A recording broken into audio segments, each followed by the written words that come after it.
স্বাগত ডিবিসি সংবাদে আপনাদের সাথে আছি নীলিমা জাহান। হিথ্রো বিমানবন্দর ছেড়েছে বিএনপি চেয়ারপারসন বহনকারী বিশেষ এয়ার অ্যাম্বুলেন্সটি। দীর্ঘ ৪ মাস পর অবশেষে দেশের পথে বেগম খালেদা জিয়া।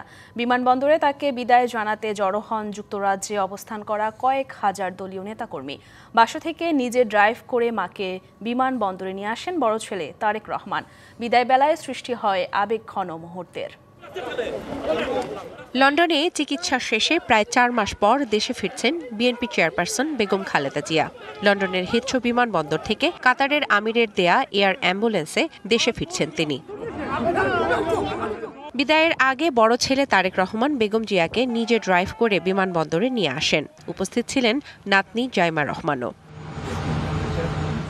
নেত্রীকে বিদায় জানাতে এবং এক মুহূর্তের জন্য দেখতে ভিড় করেন লন্ডনে অবস্থানরত কয়েক হাজার নেতাকর্মী।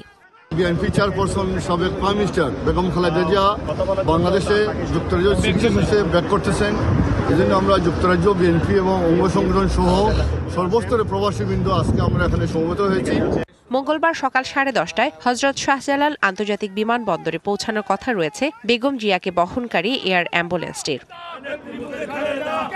সফরে বেগম জিয়ার সঙ্গী হিসেবে রয়েছেন 2 পুত্রবধূ। 17 বছর পর দেশে ফিরছেন তারেক রহমানের স্ত্রী ডাক্তার জোবাইদা রহমান আর আরাফাত রহমান কোকোর স্ত্রী শর্মিলা রহমান বেগম জিয়ার সঙ্গে লন্ডনে গিয়েছিলেন। মা বেগম খালেদা জিয়ার সাথে যাচ্ছেন বিএনপির ভারপ্রাপ্ত চেয়ারম্যান দেশনায়ক তারেক রহমানের সহধর্মিণী ডাক্তার জুবাইদা রহমান। দীর্ঘ 17 বছর পরে উনি মা বেগম খালেদা জিয়ার সাথে দেশে যাচ্ছেন। ঢাকায় এসে গুলশানের বাসভবন ফিরোজায় উঠবেন বেগম জিয়া। এরই মধ্যে প্রস্তুত গুলশানের ৮০ নম্বর সড়কের বাড়িটি। চারপাশে অবস্থান নিয়েছেন নিরাপত্তা বাহিনীর সদস্যরা। দলের নেত্রীকে অভ্যর্থনা জানাতে ব্যাপক প্রস্তুতি নিয়েছে বিএনপি। সাধারণ মানুষের ভোগান্তি এড়াতে নেতাকর্মীদের রাস্তার দুপাশে সারিবদ্ধভাবে দাঁড়িয়ে খালেদা জিয়াকে অভ্যর্থনা জানাতে আহ্বান জানিয়েছেন দলের মহাসচিব মির্জা ফখরুল ইসলাম আলমগীর। ঢাকা মহানগর উত্তর দক্ষিণ বিএনপি, ছাত্রদল, যুবদল, স্বেচ্ছাসেবক দল, কৃষক দল, শ্রমিক দল, মুক্তিযোদ্ধা দল সহ পেশাজীবী সংগঠন বিমানবন্দর থেকে গুলশান পর্যন্ত কোথায় কিভাবে অভ্যর্থনা জানাবে তা নির্ধারণ করে দেয়া হয়েছে। দলটির নেতাদের আশা, নেত্রীর ফেরা দেশের গণতন্ত্রের অগ্রযাত্রায় সহায়ক ভূমিকা রাখবে। শোভন শাহমিন দিশা, ডিবিসি নিউজ ডেস্ক। অবাধ, সুষ্ঠু, নিরপেক্ষ ও সুন্দর নির্বাচন করতে কমিশন প্রতিজ্ঞাবদ্ধ। এবার আর দিনের ভোট রাতে হওয়ার কোনো সুযোগ নেই, এমন মন্তব্য করেছেন প্রধান নির্বাচন কমিশনার এম নাসিরউদ্দিন। ময়মনসিংহে নির্বাচন কর্মকর্তাদের সঙ্গে মতবিনিময় সভায় তিনি এসব কথা বলেন।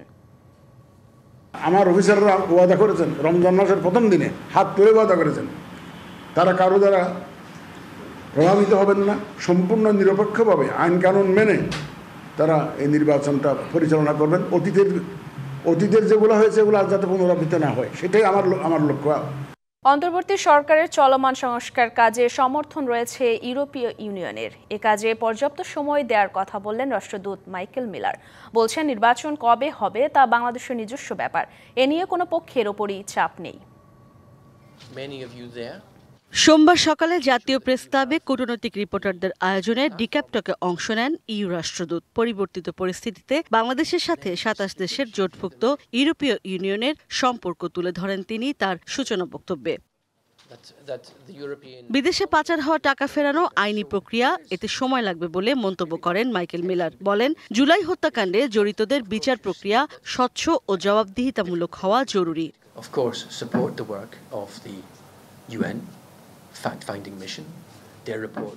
জাতিসংঘের ফ্যাক্ট ফাইন্ডিং মিশনের তদন্ত খুবই পরিষ্কার। পরের ধাপ হলো বিচার প্রক্রিয়া। যারা অপরাধের জন্য অভিযুক্ত তাদের বিচার হওয়া প্রয়োজন, তবে তা হতে হবে সঠিক প্রক্রিয়া মেনে।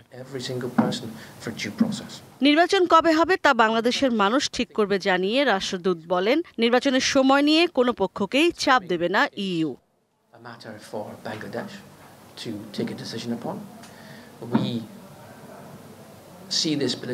নির্বাচন কবে হবে না হবে তা বাংলাদেশের মানুষ ঠিক করবে, তবে আমরা একটা সুষ্ঠু নির্বাচনে সফলতার অংশ হতে চাই। ইইউ নির্দিষ্ট কোনো তারিখে নির্বাচন হবার জন্য কাউকে চাপ দেবে না।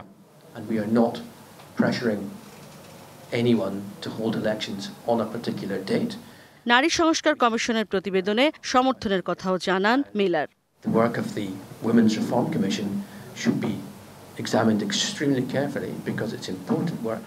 ইশরাত জাহান উর্মি, ডিবিসি নিউজ। ঢাকা। রাষ্ট্রের সব নাগরিকের জন্য বিনামূল্যে প্রাথমিক স্বাস্থ্য সেবা নিশ্চিত করার সুপারিশ করেছে স্বাস্থ্য খাত সংস্কার কমিশন। একই সাথে স্বাস্থ্য কমিশন গঠন করে সেবা বিকেন্দ্রীকরণ, বিদেশ নির্ভরতা কমিয়ে দেশেই উন্নত জটিল চিকিৎসার সুযোগ তৈরি সহ দেয়া হয়েছে নানা প্রস্তাব। এসব দ্রুত বাস্তবায়নের নির্দেশ দিয়েছেন প্রধান উপদেষ্টা। বাংলাদেশের সরকারি হাসপাতালে চিকিৎসা নিতে গিয়ে ভোগান্তির শিকার হননি এমন লোক খুঁজে পাওয়া কঠিন। আবার ব্যয়বহুল বেশিরভাগ চিকিৎসার জন্য নানা কারণে রোগীদের বাধ্য হয়েই ছুটতে হচ্ছে বেসরকারি হাসপাতালে। সেখানেও নানা অভিযোগ, জটিল রোগের চিকিৎসা আছে বিদেশ নির্ভরতাও। এই অবস্থায় নতুন বাংলাদেশের যাত্রায় নানা খাতের মতো চিকিৎসা সেবার পরিবর্তনেও গঠন হয় স্বাস্থ্য খাত সংস্কার কমিশন।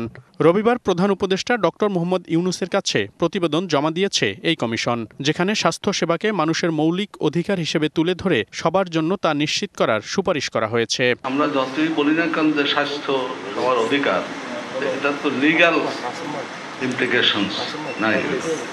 আমরা বলেছি যে প্রাইমারি হেলথ কেয়ার সেটা will be the constitutional obligation for the government and also will be the constitutional right for the এবং এটা বাজেট বর্তমানে খুবই কম, এই বাজেট দিয়েও করা সম্ভব যদি আমরা অর্গানাইজ করি। স্বাস্থ্যসেবা বিকেন্দ্রীকরণ, এ খাতের সব দপ্তর পরিচালনায় স্বাস্থ্য কমিশন গঠন এবং দেশেই জটিল রোগের চিকিৎসার সুযোগ সৃষ্টির পক্ষেও মত দিয়েছে কমিশন। স্বাস্থ্য কেয়ার দিতে হয় তাহলে পরে এটা একটা আলাদা হেলথ অথরিটির আন্ডারে আসতে হবে। তা আমরা প্রপোজ করেছি যে একটা বাংলাদেশ স্বাস্থ্য কমিশন যে ওভারসি করবে, পলিসিটার ইস্যুগুলো আলাপ করবে, আর একটা হলো স্বাস্থ্য সেবা বিভাগ, সেটা কিন্তু হবে ডিসেন্ট্রালাইজড হয়ে যাবে। প্রতিবেদনে আছে চিকিৎসকের সাথে ওষুধ কোম্পানির লোকজনের সরাসরি দেখা করতে না পারা এবং উপহার পাঠানো বন্ধের সুপারিশ, চিকিৎসা সেবা নিয়ে অভিযোগ ও নিষ্পত্তির জন্য ডিজিটাল অভিযোগ নিষ্পত্তি প্ল্যাটফর্ম গঠন, মানহীন হাসপাতাল ক্লিনিক বন্ধ, মেডিকেল পুলিশ গঠনের কথাও বলা হয়েছে স্বাস্থ্যখাত সংস্কার কমিশনের প্রতিবেদনে। এনাফ এমফেসিস দেওয়া হয়েছে যে তাতে আমাদের দেশের সমস্যার জন্য গবেষণা ব্যবস্থা থাকে। কমিশনের এসব সুপারিশ গুরুত্বপূর্ণ ভূমিকা রাখবে বলে মনে করছেন প্রধান উপদেষ্টা ডক্টর মোহাম্মদ ইউনূস। দ্রুত তা বাস্তবায়নের জন্য নির্দেশ দিয়েছেন তিনি। মনিরুল সোহাগ, ডিবিসি নিউজ, ঢাকা। সাংবাদিকের বিরুদ্ধে কোনো হয়রানিমূলক মামলা হলে তা পর্যালোচনা করে প্রত্যাহার করা হবে। কোনো সাংবাদিককে চাকরিচ্যুত করা যাবে না। সরকারের নীতিমালা হলো কোনো সংবাদ মাধ্যম বন্ধ করা হবে না। দুপুরে রাজধানীতে সার্কিট হাউসে ডিএফপির কনফারেন্স হলে ফ্যাসিবাদী শাসনামলে সাংবাদিক হত্যা নিপীড়ন শীর্ষক সেমিনারে এসব কথা বলেন তথ্য উপদেষ্টা মাহফুজ আলম। জানান, আওয়ামী লীগের আমলে যেসব গণমাধ্যমের লাইসেন্স দেয়া হয়েছে সেগুলোর তদন্ত করবে সরকার। যেসব ভুয়া সাংবাদিক তৈরি করা হয়েছে তাদের খুঁজে বের করা হবে। আমরা এই মামলাগুলোর সবগুলো পুরা প্রশাসনকে, আমাদের তথ্য অফিসকে ইউজ করে বা এদেরকে সাথে নিয়ে আমরা এটা সংগ্রহ করেছি।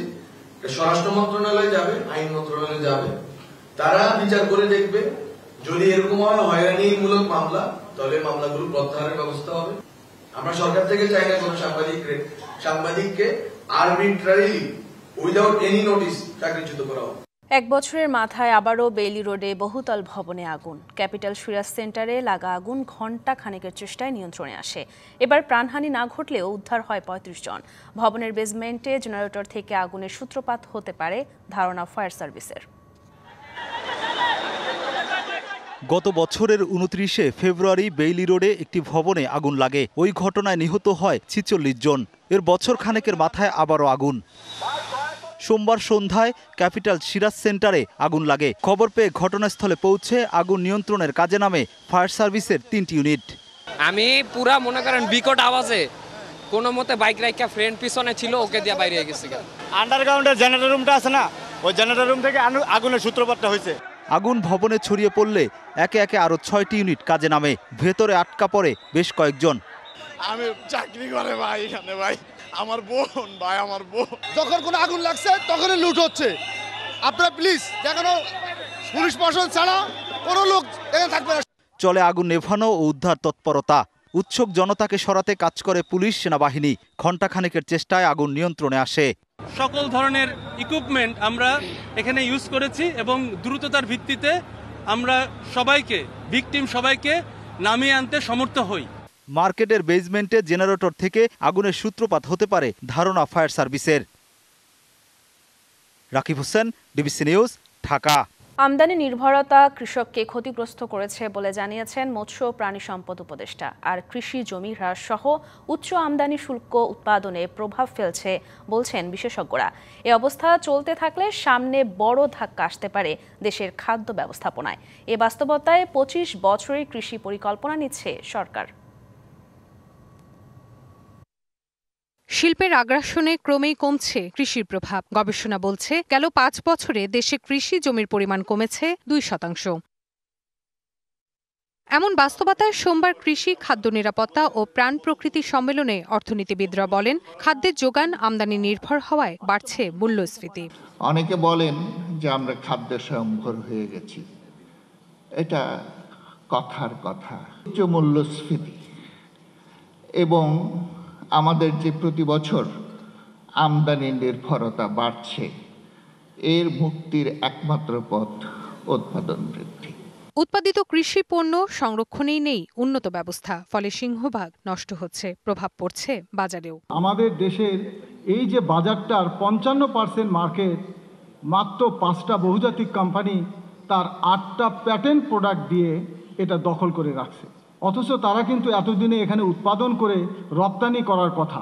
আমাদের হোল্ডিং পাওয়ার বাড়ানোর জন্য আমাদের কৃষকদের স্ট্রাকচার করতে হবে, তাদের স্টোরেজ ক্যাপাসিটি বাড়াতে হবে এবং obviously we need more vertical integration. জনসংখ্যা বৃদ্ধির হার মাথায় রেখে নানা কৃষি পরিকল্পনা নিচ্ছে সরকার। আমরা 25 বছর মেয়াদী একটা দীর্ঘমেয়াদী এগ্রিকালচার স্ট্র্যাটেজিক প্ল্যান অথবা পার্সপেক্টিভ প্ল্যান, অথবা আমরা নামটা এখনো ফাইনাল করিনি, অথবা এগ্রিকালচার আউটলুক 2050 এরকম একটা নাম দিয়ে আমরা সেটা একটা ডেভেলপ করতে চাই। ভোক্তার খাদ্য নিরাপত্তার পাশাপাশি কৃষকের স্বার্থ দেখার কথা বললেন মৎস্য ও প্রাণী সম্পদ উপদেষ্টা। কিন্তু মুনাফাকে প্রাধান্য না দিয়ে দেশের মানুষের খাদ্যের যোগানের প্রাধান্য আপনাদেরকে দিতে হবে, এখানে আমাদের নিয়ন্ত্রণ দরকার। অন্যদিকে পরিবেশ উপদেষ্টা বলেন, সরবরাহ বাড়ানোর চাইতে গুরুত্বপূর্ণ হলো নিরাপদ খাদ্য ব্যবস্থা। যার যার কনজাম্পশন প্যাটার্নের দিকে নিজেদেরও একটু তাকানোর দরকার। কেবল অনেক পরিমাণে খাদ্য পৌঁছালেই তো হলো না, খাদ্যের মানটা নিয়েও আমাদেরকে চিন্তা করতে হবে। কৃষি জমি রক্ষায় ইটভাটার দৌরাত্ম্য কমানো এবং পচনশীল বর্জ্য দিয়ে জৈব সার তৈরির পরিকল্পনার কথাও জানান তিনি। Rifat Tasnova, DBC news, Dhaka. ভোলার তজুমউদ্দিনে চাঁদপুর ইউনিয়ন বিএনপির কমিটি গঠন নিয়ে সমর্থকদের মধ্যে ধাওয়া পাল্টা ধাওয়া ও সংঘর্ষে অন্তত 30 জন আহত হয়েছে। সংঘর্ষের কারণে পণ্ড হয়ে যায় সম্মেলন। প্রত্যক্ষদর্শীরা জানান, সম্মেলন কেন্দ্রে প্রভাব বিস্তার নিয়ে প্রথম থেকেই মারমুখী ছিল দুই পক্ষ। সম্মেলনের শেষ পর্যায়ে উভয় পক্ষের সমর্থকরা সংঘর্ষে জড়ায়। চেয়ার ছোড়াছুড়ি, ভাঙচুর, ধাওয়া পাল্টা ধাওয়া ও লাঠিসোঁটা নিয়ে একে অপরের ওপর হামলা চালায়। সভাপতি প্রার্থী জাহিদ হাসান দিদার বলেন, সম্মেলনের শেষ পর্যায়ে মাদ্রাসার একটি কক্ষে বসেছিল উপজেলার নেতারা। এ সময় সভাপতি প্রার্থী অরবিন্দুদের লোকজন বহিরাগতদের নিয়ে হামলা চালায়। তবে এই অভিযোগ অস্বীকার করেছেন টিটু। কুষ্টিয়ায় এক নারী চিকিৎসক বেধড়ক মারধরের শিকার হয়েছেন। অর্থ আত্মসাতের অভিযোগ এনে সোমবার দুপুরে ওই চিকিৎসকের চেম্বারের সামনে একদল নারী হামলা চালায়। তবে অভিযোগ অস্বীকার করে ভুক্তভোগী ডাক্তার শারমিন সুলতানা দাবি করেছেন, পরিকল্পিতভাবে ফাঁসাতেই এই হামলা। বিষয়টি খতিয়ে দেখছে পুলিশ। কুষ্টিয়া শহরের লাইফ ডায়াগনস্টিক সেন্টারে হামলা হয় ডাক্তার শারমিন সুলতানার ওপর। এই সেন্টারের চেম্বারেই নিয়মিত রোগী দেখেন তিনি। সোমবার দুপুরে চেম্বারে ঢোকার সময় তার উপর হামলা চালায় একদল নারী। এ সময় তাকে টেনে হিঁচড়ে সড়কে নিয়ে বেধড়ক মারধর করা হয়। মেহেরপুর জেলা থেকে আসা এসব নারীদের অভিযোগ, বিভিন্ন সময় তাদের স্বজনদের কাছ থেকে মোটা অঙ্কের অর্থ আত্মসাৎ করেছেন চিকিৎসক শারমিন। তার সাথে সারাম নিয়েছে, আমার কাছে নিয়েছে 1.5 লাখ। জমি দেওয়ার নাম করে, চাকরি দেওয়ার নাম করে আমি আত্মীয় স্বজন সবাই সাথে টাকা নিয়ে দিয়েছি। 3 মাস হয়ে যাচ্ছে, কোনো জায়গায় খুঁজে পাইছি না। আমরা 4 দিন খুঁজছি আজকে ওই কি ক্লিনিক বসে এখানে বসে আমরা এখানে এসে ধরেছি। পরে ওই নারীকে উদ্ধার করে নিয়ে যায় পুলিশ। পরিকল্পিতভাবে ফাঁসাতে হামলা চালানো হয়েছে বলে অভিযোগ ভুক্তভোগীর। আমি কখনোই কোনো টাকা নিইনি কারো কাছ থেকে। সাডেনলি অ্যাটাক করে আমার সব কিছু ছিনতাই করে নিয়েছে, আমাকে মেরেছে প্রচন্ড রকম ভাবে। অর্থ আত্মসাৎ ও মারধরের বিষয়টি খতিয়ে দেখছে পুলিশ। মহিলা বা যে ডাক্তার যাতে কোনো হয়রানি বা অ্যাসল্টের শিকার না হয় এই কারণে আমরা তাৎক্ষণিক পুলিশ খবর পেয়ে তাদের উদ্ধারকে নিয়ে আসি। মানে এই টাকা নেওয়ার বিষয়টা মানে অথেন্টিক আমরা কোনো প্রুফ পাইনি, ওটা আমরা দেখতেছি। এ ঘটনার সুষ্ঠু তদন্তের দাবি ভুক্তভোগী চিকিৎসকের পরিবারের। DBC news desk. পদ্মা পাড়ের রাজশাহী আমের রাজ্য, প্রাকৃতিক সৌন্দর্য, পরিষ্কার পরিচ্ছন্ন জেলা হিসেবে দেশব্যাপী খ্যাত। তবে পদ্মার পানি সংকট এই বিভাগীয় শহরকে ফেলেছে নানা সংকটে। প্রত্যাশিত ব্যবসা প্রতিষ্ঠান না গড়ে ওঠায় জেলায় তীব্র হয়েছে বেকারত্ব সমস্যাও। সংকটগুলো সমাধানে কাজ করার সর্বাত্মক চেষ্টা চলছে বলে আশ্বস্ত করেছেন জেলা প্রশাসন। ২৪০০ বর্গ কিলোমিটার এলাকা নিয়ে গঠিত দেশের উত্তর পশ্চিমাঞ্চলের সীমান্তবর্তী জেলা রাজশাহী, সেই সাথে বিভাগীয় শহরও। অবস্থানগত কারণে দেশের বিশেষ শ্রেণীভুক্ত জেলা, দেশের পুরাতন জেলাগুলোর মধ্যেও অন্যতম। এই জেলাকে বলা হয় আমের রাজ্য। এছাড়াও প্রাকৃতিক সৌন্দর্য ও পরিষ্কার পরিচ্ছন্ন জেলা হিসেবে দেশব্যাপী বিখ্যাত রাজশাহী। সব ধরনের শাকসবজি বেশি ফলনের কারণে রাজশাহীকে সবজি ভাণ্ডার বলা হয়। রাজশাহীর পদ্মা নদীর যে অবস্থা আগে ছিল তা এখন আর নেই। নদীতে পানির প্রবাহ কমে যাওয়ার ফলে জীববৈচিত্র্যে এর প্রভাব পড়েছে। তাই এ অঞ্চলে পানির যে সংকট আছে তা দূর করতে পদ্মার পানি প্রবাহ বাড়াতে হবে বলে জানান গবেষকরা। প্রাপ্য জল যদি আমরা পাই তাহলে পাশের যে নদীগুলো আছে এই সকল নদীগুলো দিয়ে তখন আমরা কিন্তু বরেন্দ্র অঞ্চলে সেচ কাজে ব্যবহার করলে কিন্তু কৃষিতে আমরা তার একটা সুফল পাবো। নদীর সাথে নারীদের সম্পর্ক অতুলনীয়, কারণ নদী ভালো থাকলে নারীরা ভালো থাকে, জানান সমাজকর্মীরা। বরেন্দ্র অঞ্চল যেহেতু খরাপ্রবণ অঞ্চল, সেহেতু নদীর প্রবাহ কমে গেলে আসলে বরেন্দ্র অঞ্চলের মানুষের উপরে সব থেকে বেশি প্রভাব পড়ে এবং তার মধ্যে সব থেকে বেশি প্রভাব পড়ে একজন নারীর উপরে। শিক্ষার নগরী রাজশাহী হলেও এখানে গড়ে ওঠেনি ব্যবসা প্রতিষ্ঠান, তাই বেকারত্বের সংখ্যা বাড়ছে দিন দিন। আমাদেরকে ইনাফ পরিমাণে কর্মসংস্থান বা কর্মস্থল না থাকার কারণে আমাদেরকে শিফটিং করতে হয়। আমাদেরকে ঢাকা, চট্টগ্রাম অথবা দেশের বাইরে স্থানান্তরিত হতে হয়। খরাপ্রবণ এই এলাকায় মাছ চাষের ফলে সম্ভাবনার নতুন দ্বার খুলেছে।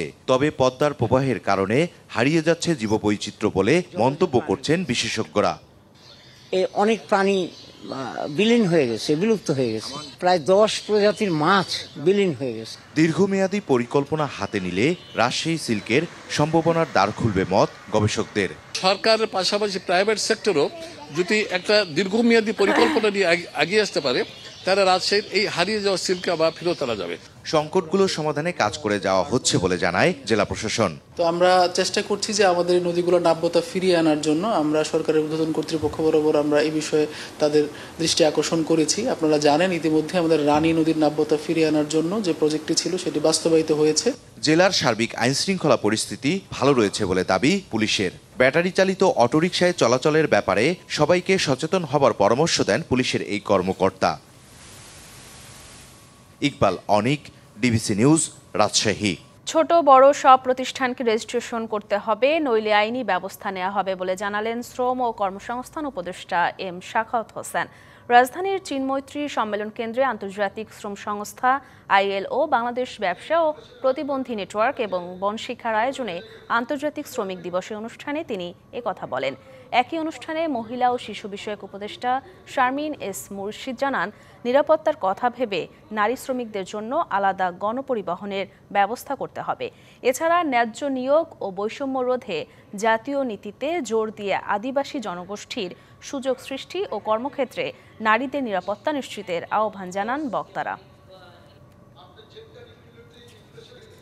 অভিভাবকদের আর্থিক ব্যবস্থা বিবেচনায় সামার সেমিস্টার 2025 সেশনে স্নাতকোত্তরে ভর্তিচ্ছুদের বিশেষ ছাড় দেওয়ার লক্ষ্যে ইউনিভার্সিটি অব ডেভেলপমেন্ট অল্টারনেটিভ আয়োজন করেছে 11 দিনব্যাপী ভর্তি মেলা।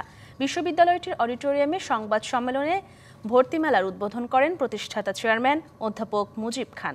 এ সময় তিনি শিক্ষাকে নাগরিক অধিকার হিসেবে উল্লেখ করেন। মেলায় SSC ও HSC পরীক্ষায় GPA 5 প্রাপ্তদের জন্য থাকছে টিউশন ফিতে 100% ছাড়। এছাড়াও সকল শিক্ষার্থীদের জন্য ভর্তি ফিতে থাকছে 50% ছাড় সুবিধা। গ্রাহকদের সবচেয়ে আধুনিক এবং সর্বোত্তম সেবা প্রদানে দি প্রিমিয়ার ব্যাংক পিএলসির স্থানান্তরিত কুমিল্লা ক্যান্টনমেন্ট শাখার উদ্বোধন হয়েছে। এই কার্যক্রমের উদ্বোধন করেন ব্যাংকের ব্যবস্থাপনা পরিচালক এবং প্রধান নির্বাহী কর্মকর্তা মোহাম্মদ আবু জাফর। বিশেষ অতিথি ছিলেন ব্যাংকের অতিরিক্ত ব্যবস্থাপনা পরিচালক শামসুদ্দিন চৌধুরী, এসিভিপি এবং অপারেশনস বিভাগের প্রধান নাকিবুল ইসলাম, মানব সম্পদ বিভাগের প্রধান মামুন মাহমুদ এবং ব্র্যান্ড মার্কেটিং অ্যান্ড কমিউনিকেশনসের বিভাগের প্রধান তারেক উদ্দিন সহ ঊর্ধ্বতন কর্মকর্তারা। আল আরাফা ইসলামী ব্যাংকের নতুন যোগদানকৃত ম্যানেজমেন্ট ট্রেনি অফিসারদের 1 বছর মেয়াদী ডেভেলপমেন্ট প্রোগ্রামের অংশ হিসেবে মাসব্যাপী ওভারঅল ব্যাংক ম্যানেজমেন্ট শীর্ষক ফাউন্ডেশন ট্রেনিং কোর্স উদ্বোধন হয়েছে। ব্যাংকের ব্যবস্থাপনা পরিচালক রাফাতুল্লাহ খান ট্রেনিং কোর্সের উদ্বোধন করেন। এ সময় আল আরাফা ইসলামী ব্যাংক ট্রেনিং ইনস্টিটিউটের প্রিন্সিপাল আব্দুর রহিম দুয়ারি, মানব সম্পদ বিভাগের প্রধান Amir Hossain, senior vice president তৌহিদ সিদ্দিকী সহ শীর্ষ নির্বাহীরা উপস্থিত ছিলেন। ভবিষ্যতে নেতৃত্ব দিতে আনন্দ ও মনোযোগের সাথে প্রশিক্ষণ গ্রহণের জন্য এমটিওদের আহ্বান জানান রাফাতুল্লাহ খান। ডিবিসি সংবাদে এই ছিল এখনকার মতো। ডিবিসি নিউজের সংবাদগুলো পড়তে ভিজিট করুন dbcnews.tv আর ভিজিট করুন ডিবিসি নিউজের ফেসবুক পেজ এবং ইউটিউব চ্যানেল। ডিবিসির সঙ্গেই থাকুন।